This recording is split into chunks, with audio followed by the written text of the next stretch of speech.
How much has your body shape evolved, or is it pretty much the straight Martin? A Martin D-size guitar is what most of my customers want, that's sort of what I wind up building. A D-size guitar has a really boomy sound to it. I kind of like a triple-aught size myself.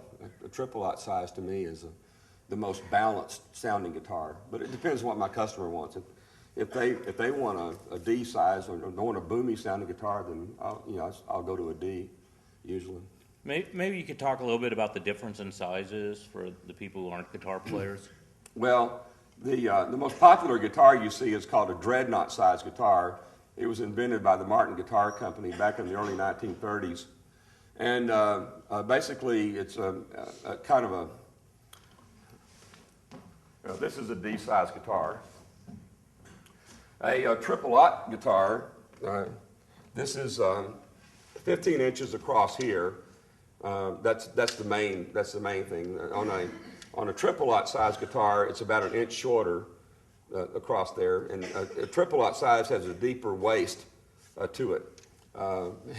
C.F. Martin III and C.F. Martin II too did not like dreadnought size guitars. They thought they were too boomy, and they thought they looked like someone that was overweight.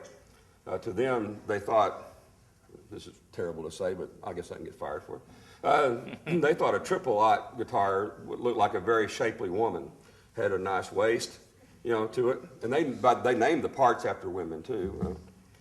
The shoulder, the neck, the waist.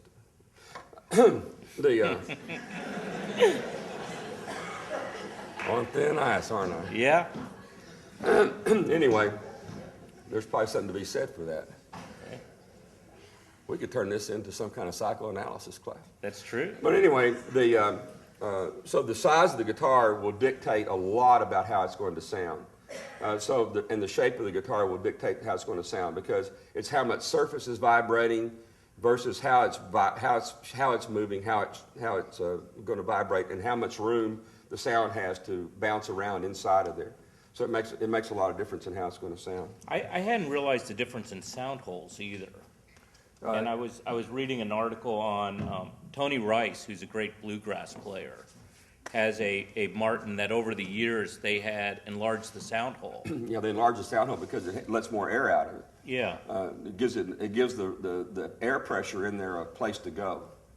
And so if you have a small sound hole, you're basically leaving pressure inside the guitar, which sort of restrains the sound of it, restrains the ability of it to get out. Yeah, they were saying that the wider sound hole, more treble. I don't know about that. It just has more volume to escape, more room to escape. That's all.